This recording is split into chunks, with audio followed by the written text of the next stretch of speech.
ओम श्री गणेशाय नमः। ओम नमो भगवते वासुदेवाय। हरे कृष्णा कृष्ण कृष्णा हरे हरे, हरे राम राम राम हरे हरे। तव्हां सभिनी हरि भक्तन के नमस्ते। प्यारा भक्तों, ही कथा पाण गुरु कृपा सां हासिल करे रहा आहियूं। श्री गणपति सरस्वती जो दरे ध्यान करियां थो मां भागवत महापुराण जो बयान, जंहिंमें व्यासदेव ऐं सुखदेव जी कयो आहे श्री कृष्ण लीला जो गुणगान। सभई चओ जय भागवत महापुराण। प्यारा भक्तों, कल कथा में पाण श्रीमद् भागवत महापुराण साहिब जे 3 स्कंद जे 5 ऐं 6 अध्याय में ॾिठो हो त उद्धव जी विदुर जी खां मोकिलाए बद्रिका आश्रम ॾांहुं वञनि था ऐं वञी पंहिंजो तन त्याग कनि था। ऐं उन खां पोइ विदुर जी तीर्थ यात्राऊं कंदे कंदे मैत्री रखेश्वर सां मिलण जी इच्छा रखी हरिद्वार में वञी पहुता। 6 अध्याय में पाण ॾिठो त मैत्री रखेश्वर हरिद्वार में रहंदा हुआ ऐं विदुर जी उते वञी उन्हनि सां गॾिया।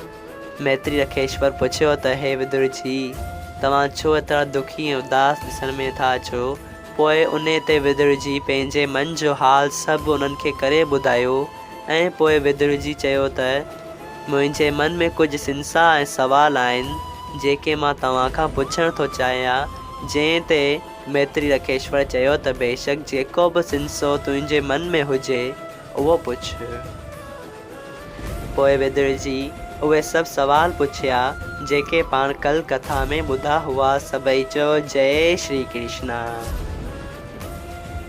अॼु पाण श्रीमद् भागवत महापुराण साहिब जे 3 स्कंद जो 7वां अध्याय शुरू करे रहिया आहियूं, जंहिंजो नालो आहे मैत्री रखेश्वर जो श्री श्याम सुंदर जी वॾाई करणु।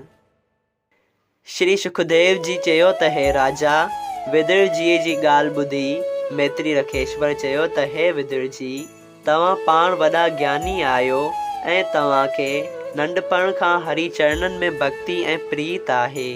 को बि हाल तव्हां खां ॻुझियो कोन्हे। जेके तो मूंखां पुछियो आहे सो मां पंहिंजी अकल अनुसार तोखे ॿुधायां थो, जंहिंमें दुनिया जा माण्हू बि ही हाल ॿुधी भवसागर पार लंघे वञनि।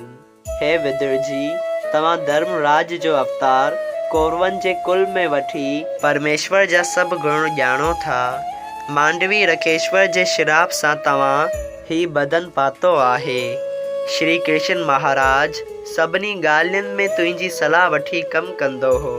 तोखे परमेश्वर जी भक्ति ऐं प्रीत आहे, उन करे मां उहो भगवत धर्म तोखे ॿुधायां थो जो मूं पराशरमन मतिलब त पंहिंजे पीउ खां ॿुधो आहे।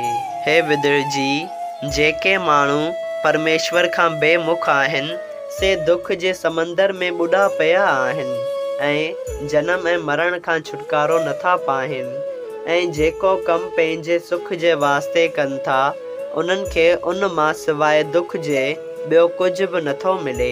ऐं जे माण्हू परमेश्वर जो भॼन थोरो बि कनि त दुनिया जे दुखनि खां अहिड़ी तरह छुटी वञनि जहिड़ी तरह दवा खाइण करे बीमारी रोज़ बरोज़ घटि थींदी वेंदी आहे। आदमी दुनिया में भलो या बुरो कर्म जहिड़ो कंदो आहे तहिड़ो ई फल पाईंदो आहे। ऐं जहिड़ी तरह आदमी पंहिंजे कुटुंब ऐं ॿिए संसारी मोह में रही उन्हनि खां पंहिंजो सुख ऐं भलो चाहींदो आहे, पर असल में उन्हनि खां हिन खे दुख जे सवाइ ॿियो कुझु बि नथो मिले, छाकाणि त उन पार ब्रह्म परमेश्वर जी कृपा खां सवाइ संदसि माया खां छुटणु ॾाढो मुश्किल आहे। उन माया खां छुटण जे वास्ते परमेश्वर जी कथा ॿुधणु ऐं उन जे नाले जो सुमिरण करणु आदमीअ खे घुरिजे ऐं हिन दुनिया जे कूड़े वहिंवार खे सचो ॼाणण बि परमेश्वर जी माया सम्झणु घुरिजे। जॾहिं आदमी इंद्रियनि जे सुख खे छॾे पंहिंजो मन अलॻि करे परमेश्वर जो भॼन ऐं सुमिरन करे थो, तॾहिं उन माया खां छुटी सघे थो। जहिड़ी तरह सभिनी जो दुख जाॻण ते नास थी वञे, तहिड़ी तरह लोक ऐं परलोक जो दुख हरि भॼन करण सां छुटी थो वञे ऐं जगत जी पैदाइश हिन तरह आहे त जॾहिं आदि निरंकार जी मर्ज़ी थींदी आहे त दुनिया पैदा करण सां पंहिंजे रूप खे पाण ॾिसां। जहिड़ी तरह को आदमी पंहिंजो मुंहुं आईने में ॾिसे तॾहिं उहो आदि निरंकार पहिरियां ई हिकिड़ी जोति प्रगट कंदो आहे जंहिंखे आदि पुरुष चइजे थो। वरी हिकिड़ो महातत्व सभिनी जी पार पैदा करे उन मां टे गुण सतो रजो ऐं तमो ज़ाहिर कंदो आहे। सतो गुण सां देवताउनि जो गुण ऐं रजो गुण सां पंज तत्व ऐं तमो गुण सां पंज भूत आत्मा पैदा करे उन्हनि पंजनि तत्वनि मां इंद्रियूं वग़ैरह ऐं आदमी जो बदन तयारु थींदो आहे ऐं हर हिकु अंग जो जुदा जुदा देवता मुक़ररु थींदो आहे जंहिं जी तफ़सील ॿिए स्कंद जे 10 अध्याय में लिखियलु आहे। सभई चयो जय श्री कृष्णा। श्रीमद् भागवत महापुराण साहिब 3 स्कंद 7 अध्याय संपूर्ण थियो।